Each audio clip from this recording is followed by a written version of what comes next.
All right, hello everyone, and welcome to the Steam Power Podcasts. This is our 36th episode, and it's for the week of, let's see here, Sunday, February 9th, 2014. And got a couple new stories this week to go over, so we'll cover those. But before we start, we're going to go ahead and try to see if this works this week. We're going to do our screen sharing here, and let's see if this actually works or not.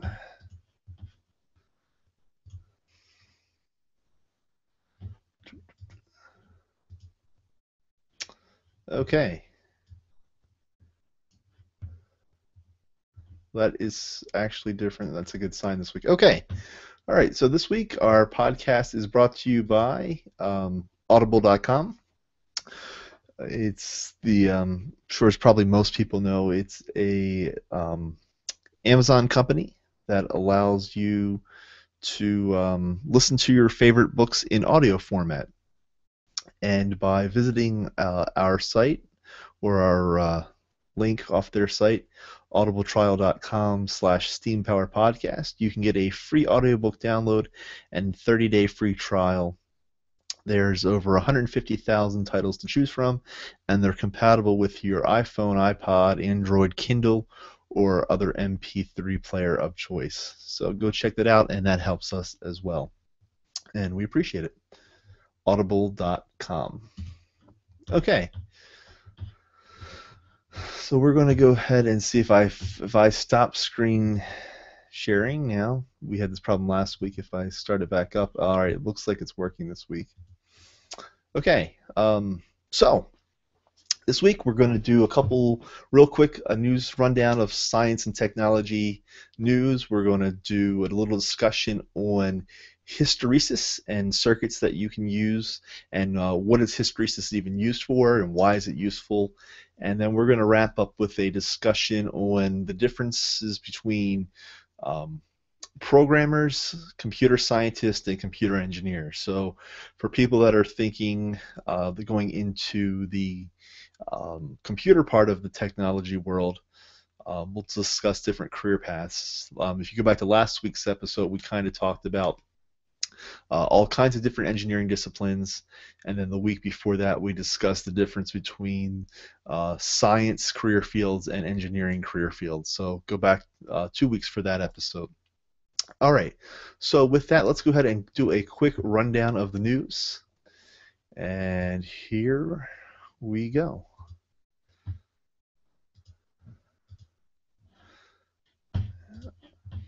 All right, so first story that's up is there is new news coming out of, did that change?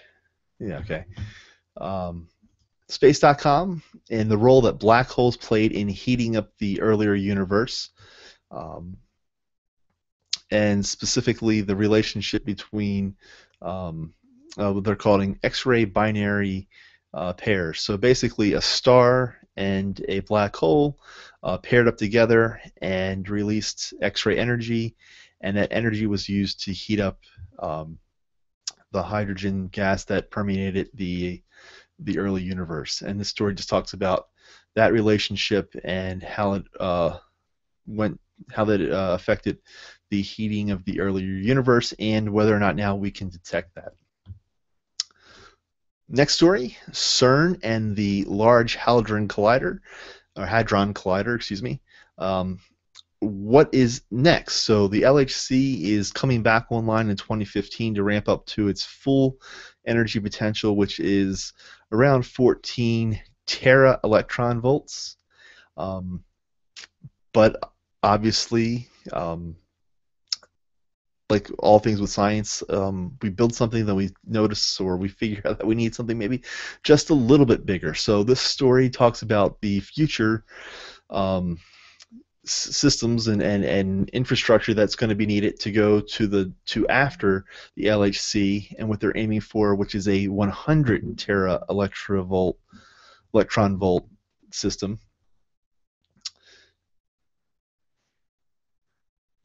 And basically it talks about what they're planning. They're also talking about perhaps using a linear collider as opposed to the big circular system that is the LHC. And there's an interesting graphic of one other potential um,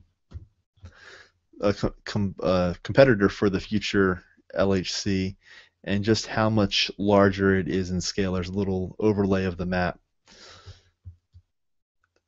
So next, coming from livescience.com, there is a story about how all these little universal constants in the universe, Planck's constant um, in particular, but the speed of light, all these little constants, and how they can actually be used to describe just about anything we see in the universe. Not really a news story per se on anything new, but it's a good just story about how our world and our universe is governed by mathematics. And so I wanted to throw that one up there for people that are interested. Next, MEMS technology. You probably have it all in your cell phone, your camera. MEMS technology MEMS is short for micro electromechanical systems. And basically, you've dealt with electromechanical systems if you've dealt with relays, but they're kind of obviously at the macro scale. So MEMS is stuff that you take that same principle, electrostatic principle, but apply it at the microscopic scale and all the neat and interesting things that you can do with it. And this is a story along with a video from GE about what they're using for. But like for instance, they talk about the accelerometers that your phone uses, the Oculus Rift, even to the gyroscopes in that control in your game control console, so they can detect your motion and your inkjet printer, actually in the head of the inkjet printer to control the printing, and also know like with cameras as well. So this is a good story about what MEMS is and how it's made, and you can kind of get an appreciation of what it's useful for. All right, moving on, talking about material. We talk always about material science here, and the new one here is a story from Science News that scientists are working on some new materials that manipulate the waveforms of light in such a way as that it can do derivatives. So if you know anything about math or engineering, you know that derivatives play a big part of calculus and a part of solving equations that represent physical phenomenon. So this story is talking about, and we have software computers. You probably your TI, whatever they're up to, TI 89 or 90,000 or whatever the latest TI calculator is, can do this stuff. But what this story is they're actually taking materials, and in this case some mixtures of things like aluminum, silicon, and zinc oxide, and then shooting light through that, and the way that the materials interact with the light actually performs derivatives, so on the waveform itself. So that's pretty cool. So you can imagine, now that talks about, real-time math. Instead of having something that's takes time, like performing the calculation by hand or providing or through an algorithm in a computer, this is sort of like an instantaneous solution. Right now, it's all theoretical. It's all based on there's nothing physically built, but the group of researchers talk about that they are planning on sometime in the next 6 months to actually start building a mock-up prototype of what they're doing right now, solely based on their calculations. So that's pretty cool. All right. Speaking of other materials that can change how we do things, we've talked about this before. Graphene, which is a potential replacement for silicon. In a particular study, they found that graphene is actually conducting electricity 10 times better than expected, or with less resistance than they had expected. it's an interesting story because there's also talks about the manufacturing technology to how to actually, in theory it's one thing, but then how do you actually build it in the real world? And there's also a little bit of controversy as to whether or not there is some skeptics that believe that there may be other phenomena at work to explain how the better conducting quality, and not necessarily um, the graphene ribbon itself. Um, the study, the person that's done the study, he fundamentally believes that there's a change in the physics that we don't understand. Some other folks believe that it's a result of just being very lucky on the manufacturing and having a very defect-free production. But check it out; it's a good article. And I like it because it shows both sides of a story, not just one. And that comes to us from Nature.com. Okay, 3D printing or additive manufacturing. This past week, I had a chance to listen to a lot of people talk about this technology and found another story about NASA using it. Um, Hopefully, here soon, they're actually going to launch something up to actually do some printing in space. But um, in the meantime, here on Earth, they have at least printed parts for certain types of spacecraft, satellites, and whatnot. And there's interesting story because it's actually, I also found out there's been some non-flight critical components uh, built using a 3D printer that are actually flying in the Navy's F-18. So once again, just to show that we barely scratched the surface on additive manufacturing or 3D printing, and it's definitely a world that's going to be ripe for the picking in the future. Let's see here. Another interesting story for the civil engineers of the world. Um, LiDAR, so kind of the equivalent of radar but with light. Um, Using that technology to create 3D images of buildings, landscapes, and even actually recreating accident scenes by the police.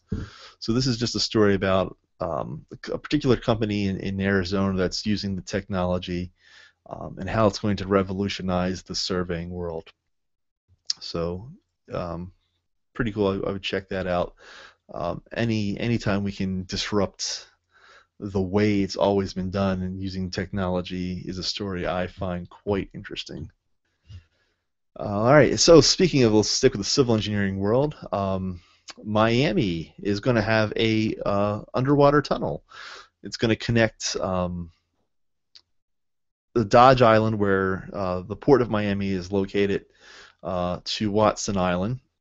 It will be less than a mile long and approximately 120 feet below sea level, and it'll have two westbound and two eastbound. Uh, each tube will have an eastbound tube and a westbound tube, and each tube will carry two lanes of traffic. Now the story is great, but of course the best thing about civil engineering world is always the pictures. There's nothing quite more impressive than huge public works or earthworks projects. So highly encourage you to check out the photographs involved. Um, quite remarkable. Both the machinery as well as the construction itself. All right, I'm going to stop there, or else we'll get lost. Um, okay, and let's see here. So last story we're going to talk about is a article from what's called ubmfuturecities.com, and it's an article called 8 New Jobs City Hall Needs Now. So the theory is, or the mindset is, government tends to be slow to change to technology, especially at more the local levels of government in particular, slower to change. And this article kind of espouses a change in mindset that city halls and local governments around the country need to reconsider, um, how we build cities, how we interact with our cities, how urban landscapes are allowed to grow, and they recommend 8 new jobs to consider. And there's a discussion about each, but the ones that are of particular interest are a chief of sustainability, chief information or excuse me, chief innovation officer, chief digital officer, um, data scientist or director of analytics, um, and my personal favorite, director of bicycles. What city does not need a director of bicycles? So good story. Definitely believe that there needs to be innovation um, in the government, and certainly when it comes to coming in this post uh, high energy world that we live in, this post fossil fuel world, and how people are going to change their living habits as well as their transportation habits. And it's going to be quite fascinating how this all shakes out. All right.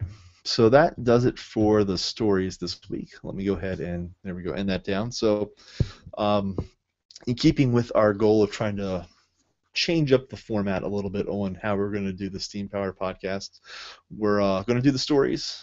We're also going to try to do a product review or a tool or a trick I've learned. Um, and then do a little discussion on the engineering profession or technology professions in general. So anyway, so this week I picked up this little guy here. Let's see if we can. Let me not hold it by the USB. All right. So in Europe, there is this technology called DVB-T, Digital Video Broadcast Terrestrial, which never really caught on over here in the US. But basically, it was a way to broadcast video over the airwaves. And because at the end of the day, spectrum is spectrum, frequency is frequency, electromagnetics is electromagnetics, these things and do more than just the television, because they are kind of more generic. I'll say software-defined radio, SDR, and I'm a ham radio geek. So what this actually does, which you can kind of repurpose this thing with, this little tool here, is to actually be a software-defined radio, at least the receiving end of a software-defined radio. And it was about $8 total, including shipping, or maybe $10 with shipping. So anywhere, somewhere between $8 and $10. I have a radio that I think I can get. I know I'll go down to about 24 megahertz, which isn't quite the HF bands of ham radio in the US. And I think it goes up to 2 gigahertz. And basically, I can pick up and listen to ham radio signals, FM broadcast radio, uh, baby monitors, air traffic control, all kinds of radio frequencies that fall in those ranges. So, really quick, wanted to show people what you can kind of do with it, and I'm going to go ahead and plug it into my computer here with USB. It also comes with a little antenna that's good for, at least good enough for the, definitely the FM broadcast radio. So you plug that in there. If you're running Mac, and I'm an OS 10 user, there is a program. Actually, let me go ahead and show this here real quick.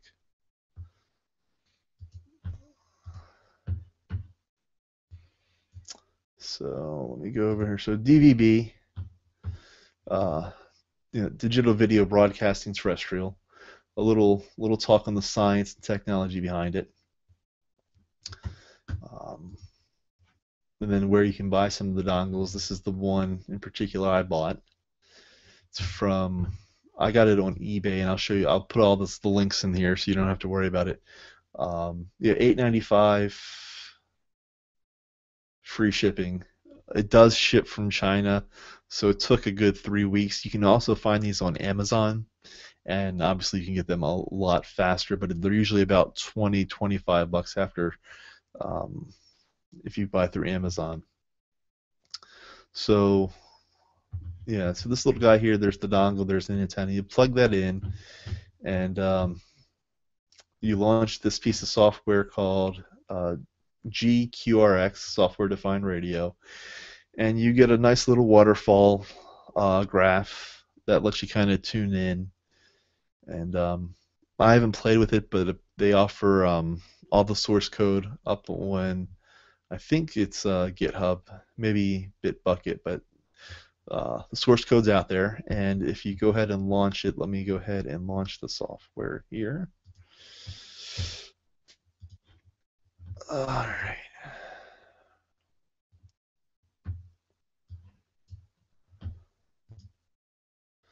I'm going to launch the software, then go ahead and share that with everybody. Boom, boom, boom, boom.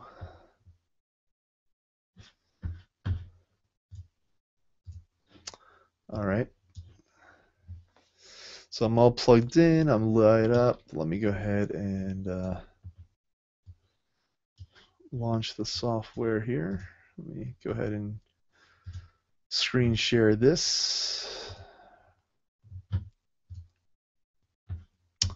All right, so here is the software, and I'm going to change this to 97.7, which is one of our local FM stations here. Go ahead and press the power button. Let me mute this real quick. All right, so there you go. Get this pretty little image. You can change the colors and play with the filtering and the gain control. There's a little fast Fourier transform down here of the audio frequency. So you can see what constitutes the audio signal. And so real quick, to prove that this actually works, I'm going to go ahead and unmute my radio, or unmute my computer.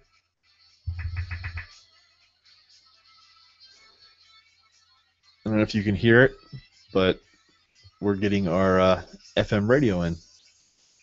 So I'm going to go ahead and cut that off here real quick. All right, so that's my little tool for this week. If you're a hand radio guy, it's pretty cool. Even if you're not, because it's only receive mode, you don't necessarily have to be a ham to just sit there and listen in. All right, so with that, let's move on into our topic of the week, our tech topic, which is what is hysteresis and how is it useful? And let me switch over to our camera here. Okay. Let me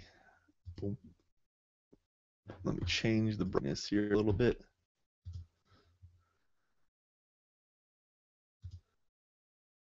Okay. Can we see that? Okay. So with hysteresis, let's say signals in general. Say you have your microcontroller, and you've got. Let me spell it out here.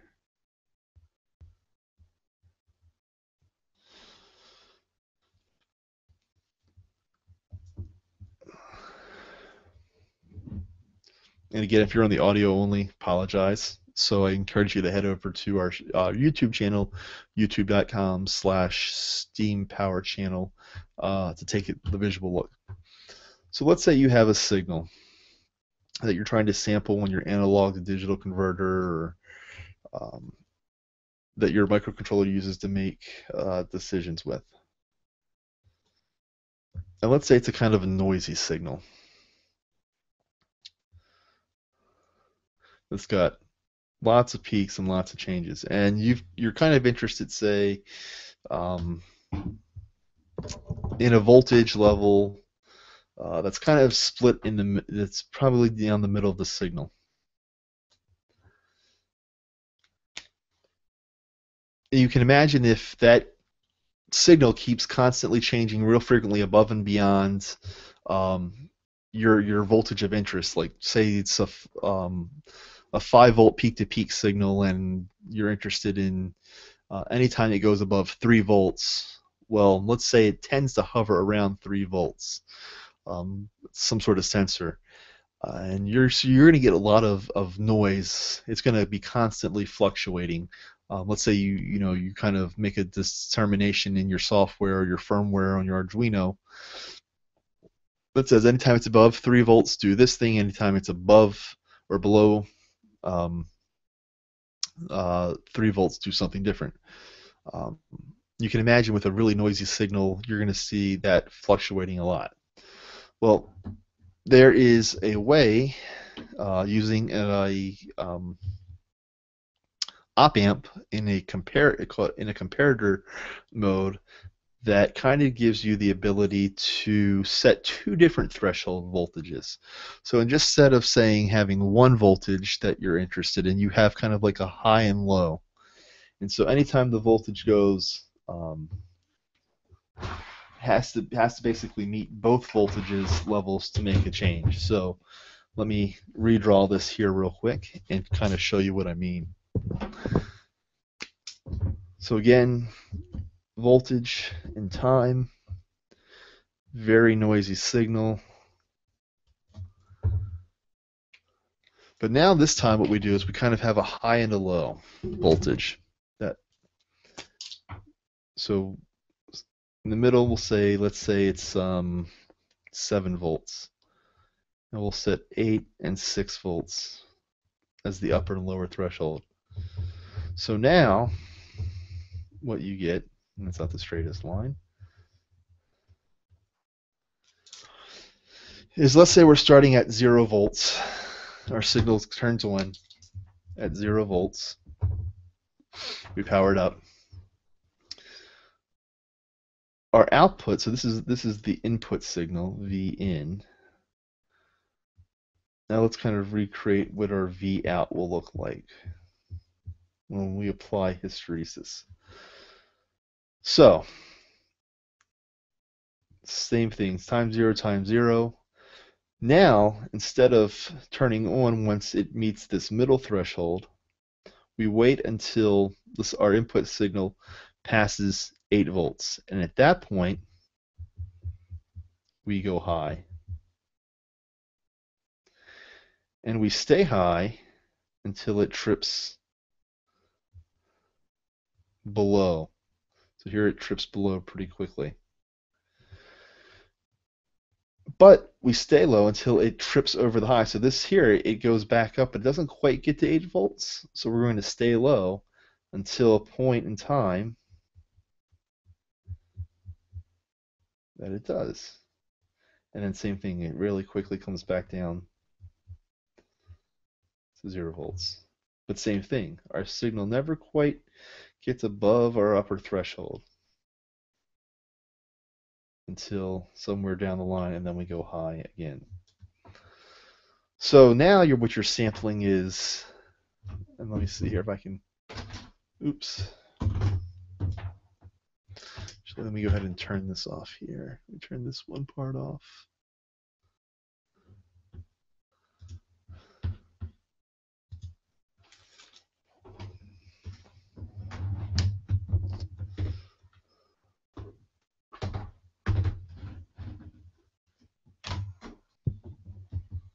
All right, so here we go. So now you have much more clean signal coming into your microcontroller, something a little less noisy. And so that's what hysteresis does. It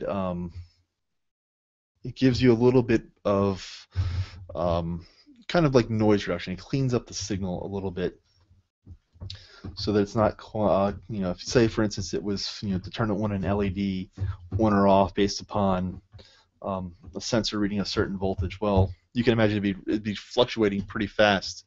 You only have the one middle threshold. With hysteresis, you can kind of give it a little bit more.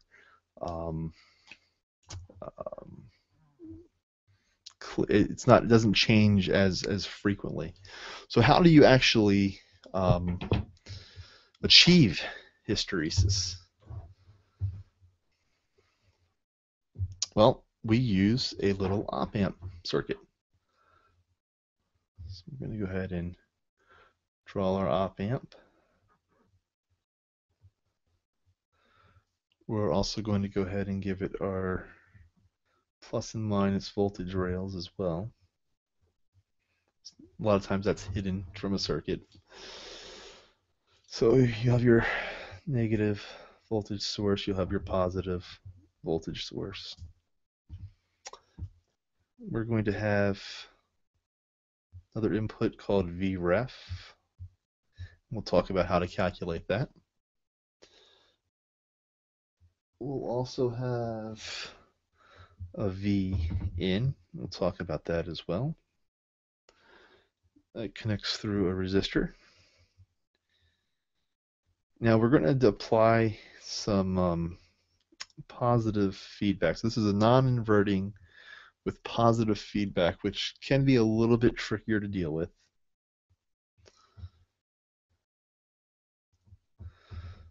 Another resistor out of the output.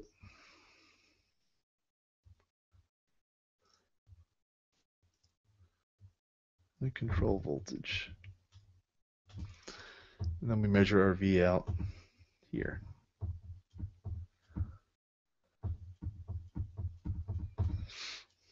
Okay, let's go ahead and label this R1, R2. Okay, and then over here let's draw our, again, time. We have this middle voltage, and then we're going to have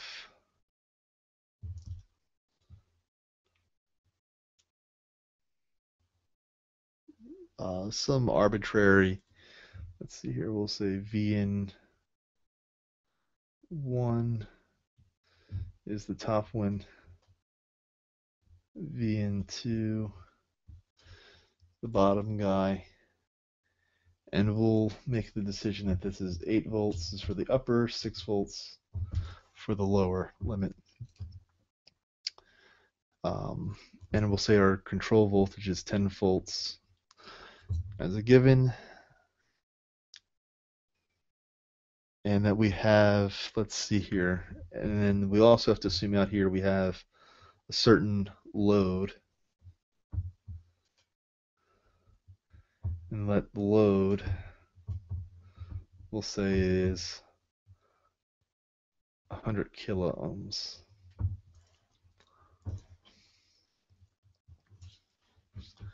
All right, so at this point, the question is, to achieve hysteresis with an 8 volt and a 6 volt limit, what voltages do we need to have as our voltage reference and our, let's move R2 and make that R2, R2 and R1. Let me see here, make sure I've got everything. So the first thing you have to select is we want to minimize any effects that loading has on our circuit. So to do that, we actually have this R pull-up resistor here, RP. So you want the pull-up resistor to be less than the load resistor. So we're going to go ahead and say the RP, we're going to make that a kilo ohm. Factor of 100 smaller. And then we're going to say that we want the R2 to be much larger than the load. So we're going to go ahead and make that 1 mega ohm. So we got pull-up resistor calculated, we've got R2 not necessarily calculated, but we make some assumptions on. Then we need to also go ahead and pick our R1. So first, the formulas that you'll need to know. If you take R1 over R2, should equal delta V in over VC. So you know that the change in the V in is 10 volts minus 8 volts. We divide that over VC, which is 10 volts. So 2 over 10 equals 0.2. Therefore, R1 should equal 0.2 times R2. R2 is, again, we made an arbitrary selection of 1 meg ohm. Therefore, R1 should be 200 kiloohms. Okay, so the last thing at this point to calculate then is our reference voltage that will come in on the negative terminal of the op amp. And to calculate that, we go up here. So Vref equals Vn1 divided by 1 plus R1 over R2, which will give us 8 volts. Again, V1 is that upper threshold, divided by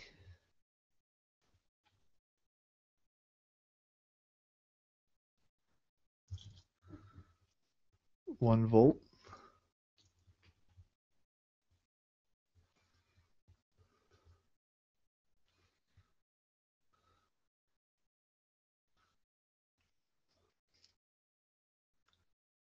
is it plus, should be plus, or is it minus?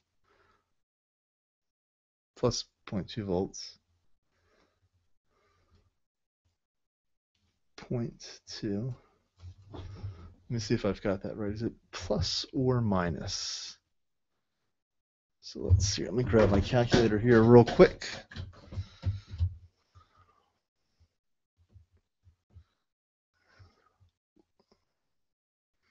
8 divided by 8.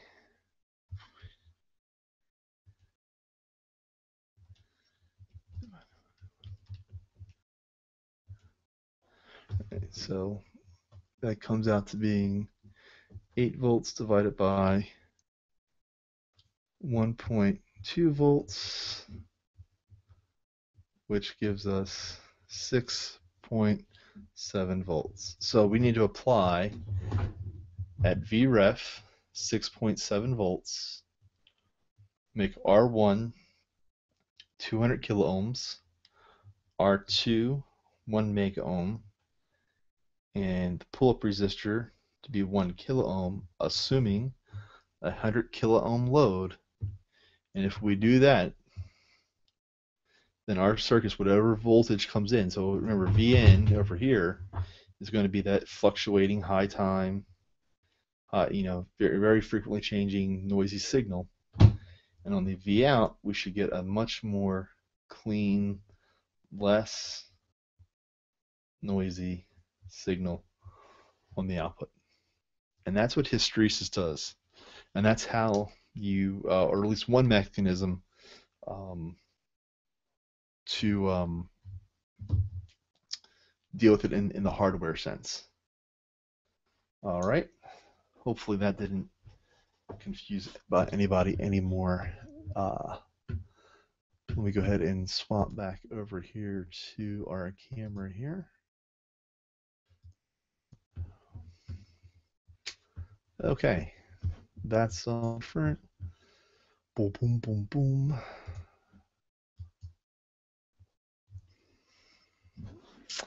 Okay, so let's see here. Oops, sorry about that. What else we got? So for this week, to wrap up, we're going to do a little talk on the difference between computer science, programming, and computer engineering. So the biggest difference, let's break down computer engineering versus computer science computer programmers. And again, this is my perspective of things, not necessarily um, what you will hear from everybody. So I encourage you to get as many points of view as you can. So, in my opinion, programming and computer science is much more focused on software side, with programming being more on applied application, real world, hands on, actually writing code. Whereas computer science is more algorithm theory, how to make a computer, what are the best ways to do sort functions? What are the best ways to do um, um, different algorithms? So they look at it from more of like an academic perspective, whereas a programmer is someone who just, he's very good, or he or she's good at a specific language, a specific skill set, um, a coding paradigm, and they just know how to crank out code. Whereas the computer scientist is more thinking about how is the best way uh, to actually, think about a problem. What's, we hear talk about, there's the problem like the traveling salesman problem, which is, a salesman has all these different cities to visit. What is the most efficient route between those points? So graph theory comes into play. And they're thinking about not necessarily what language, they're not, am I going to write this in C or C++ or Java or Python? They're not worried about the language. They're kind of worried about how do you solve the problem. So computer science is more about um, the art, the science, the mathematics of solving problems um, through through algorithm, through a very specific recipe or process. And then a computer program would then look at the output of a computer scientist. If they would write a pseudocode algorithm, they would actually be able to apply, type that out and actually make it work in the real world. Now, granted, a lot of computer scientists can do both. They do the theory as well as the programming, which is sometimes why in the pecking order of an industry, um, and this is not always the perfect, but a programmer in the structures is probably beneath someone with a computer science background. In general, it's not always the case, um, but the idea being that a computer scientist has a more broad perspective, whereas a programmer is more narrow and focused. Again, not always true, not an easy one say to say, if that's true for everybody. This is just in general. So then let's bring in computer engineering. And full disclosure, my bachelor's, my undergrad was in computer engineering. So of course I, I hold us in higher regard than maybe I should. So computer engineering is more focused on the hardware side. Um, and there's all kinds of different paths and routes within that.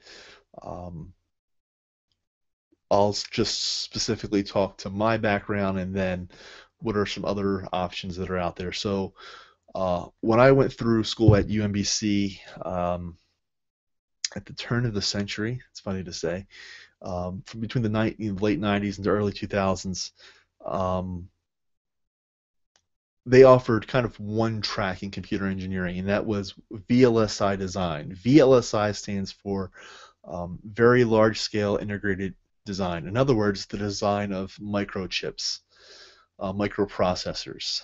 Um, so computer engineering is figuring out the most efficient way. Again, in the way my particular background is, how do you create hardware that um, is energy efficient, that is efficient to solve problems. So um, different ways of configuring transistors to do things efficiently. Like multiplication and division is kind of hard to do.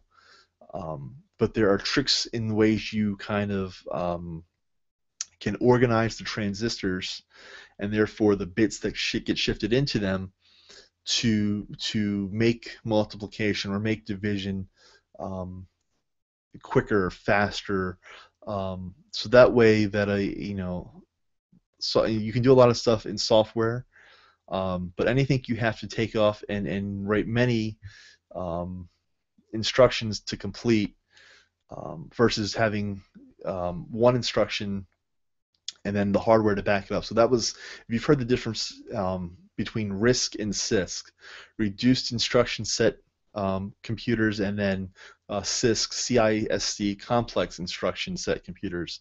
The idea would be with RISC, you provide as few instruction, as small of an instruction set as possible, and then hope that with the hardware, um, they can calculate so fast that having a simple instruction set, um, that's the trade-off. That you'll be able to get faster processing simply based on the clock speed and how fast the computer can calculate. Whereas CISC, the thinking was, um, make as much big level instructions that deal with the really complex things, like doing things like sines and cosines.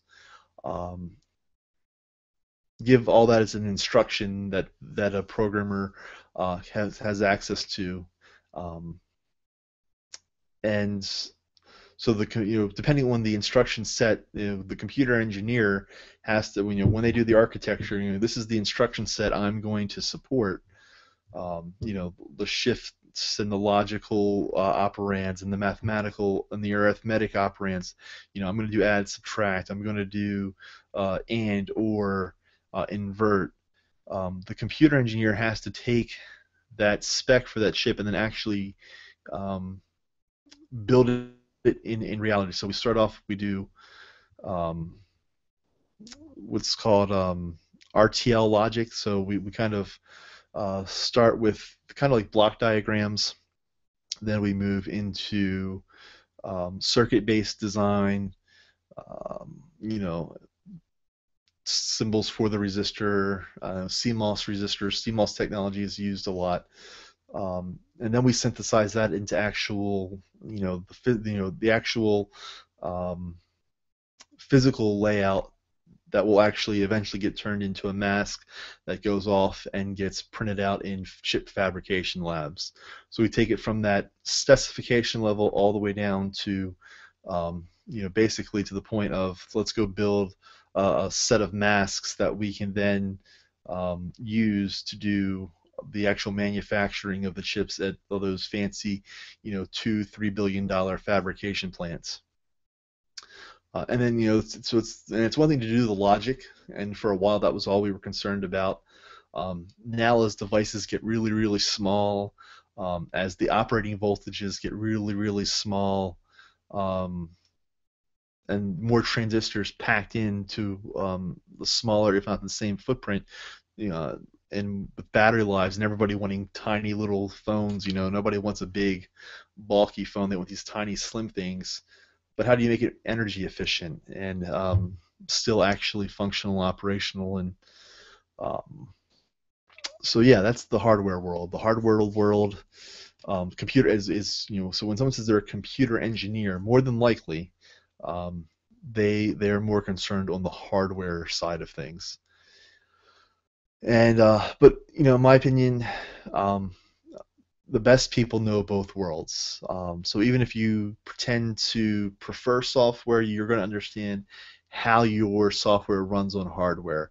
And if you're a hardware person, you like electronics, you're still going to understand how software is written and how it will utilize your hardware. Now, with that said, back with computer engineering, so the VLSI design is kind of one track, and it was the only track that was offered.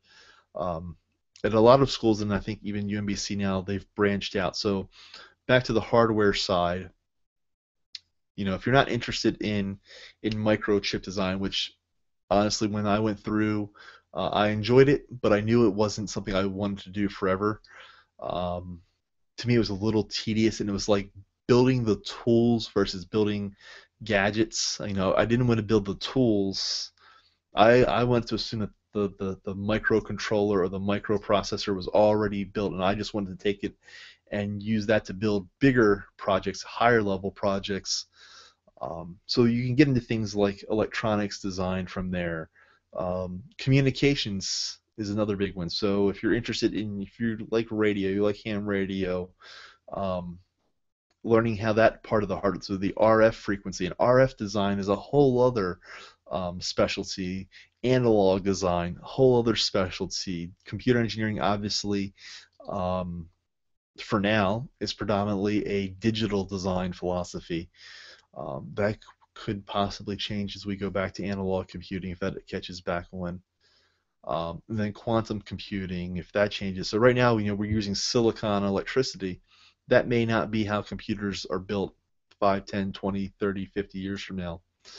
Um, I think, though, for the most part, and same with software. Software, we went from basic, where you had to type out every line item, and you would create this rat nest of software by saying, 10, go sub, 5, and all these just nasty, nasty software that was impossible to debug. Today, where we have these beautiful IDEs, these integrated design development environments, we've got object-oriented programming, we've got all different programming concepts, but those could, in theory, and I think they will change, especially as we go to more, this we look at neuroscience and we understand how the brain works. Not only will the hardware have to change with, there's a new technology. Maybe we'll make that a whole story of itself. MEM resistors, as a new fundamental component of electronics. So too will there be changes in the software world. But in a nutshell, programmers, day to day, they're just the lack of better term, code monkeys. They love to solve problems through software. They want to write as much code as possible. Computer scientists, the theory of how computers work, specifically more focused on the software side. What's the best algorithm to use to solve a certain problem? What is an algorithm? Let's design an algorithm to solve a certain problem. And then computer engineers, the hardware side of things. So depending on what you're interested in, that's what the kind of things you'll have to think about when you go pick your undergraduate major, if you go that route. I'm trying to think if there's anything else. I don't think so. I think that's kind of it. Um, if I do, I'll catch it up on a future episode. All right, so I think we've done that. I think we've accomplished everything we wanted to. We talked a couple news stories. We've got talked about hysteresis and designing circuits that allow you to kind of clean up very noisy signals, and then we talked about programmers versus computer scientists versus computer engineering, and those different worlds, and finding one that you like. All right, so with that, I'm going to go ahead and wrap it up for this week. Again, thanks to everyone for listening. Go visit audibletrial.com/STEAM Power Podcast to sign up for Audible, and there are tons of great books out there, both fiction and nonfiction. A lot of great biographies. I'm really into this biography kick right now.